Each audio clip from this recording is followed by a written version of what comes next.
మనకి హైదరాబాద్‌లో మెట్రో నష్టాల్లో ఉందని జెప్పి ఇప్పుడు ప్రభుత్వం తీసేసుకునేటటువంటి పరిస్థితి. మనకి ఆంధ్రప్రదేశ్‌లో 14 తర్వాత మెట్రో విజయవాడకి నోటిఫికేషన్ ఇస్తున్నారు. త్వరలో అదొకటి రన్నింగ్ అయ్యేటటువంటి పరిస్థితి. అయితే ఈ మెట్రో కాన్సెప్ట్‌లో ముంబైని ఆదర్శంగా తీసుకోవాలి. త్వరగా హైదరాబాద్‌లో చేయాలి. అట్లాగే ఇక్కడ వైజాగ్, విజయవాడ అంటున్న చోట కూడా అట్లే చేయాలి. అక్కడేంటంటే ఒక సైకిల్ ట్రాక్ గూడా పెట్టారు. మనం అక్కడ ఏమవుతున్నది ఇప్పుడు హైదరాబాద్ మెట్రో ఫెయిల్యూర్‌కి కారణం ఏంటి? ఇళ్ళ పక్కనే మెట్రో ఉండదు.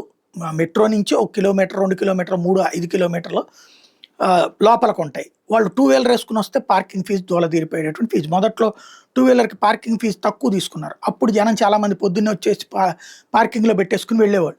ఇప్పుడు అట్లా లేదు. భారీగా ఛార్జీలు అనేటప్పటికి అక్కడ ఒక తలనొప్పి. రెండవదేంటి ఆ తర్వాతన అక్కడి నుంచి మెట్రో ఎక్కాలి.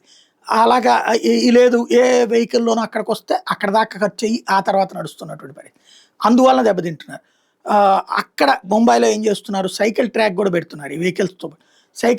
సైకిల్ మీద వచ్చేసేసి డైరెక్ట్‌గా ఆహ్, ప్లాట్‌ఫార్మ్ మీద గూడా వచ్చేసేసి ఆ ప్లాట్‌ఫార్మ్‌లో ట్రైన్‌లో ఎక్కేసి మెట్రో ట్రైన్‌లో అవి మామూలుగా పార్కింగ్ మనకి ఇట్లాగ పెడతాం గదా! అలా గాకుండా ఇట్లా నిలువుగా ఓ పార్కింగ్ పెట్టారనమాట.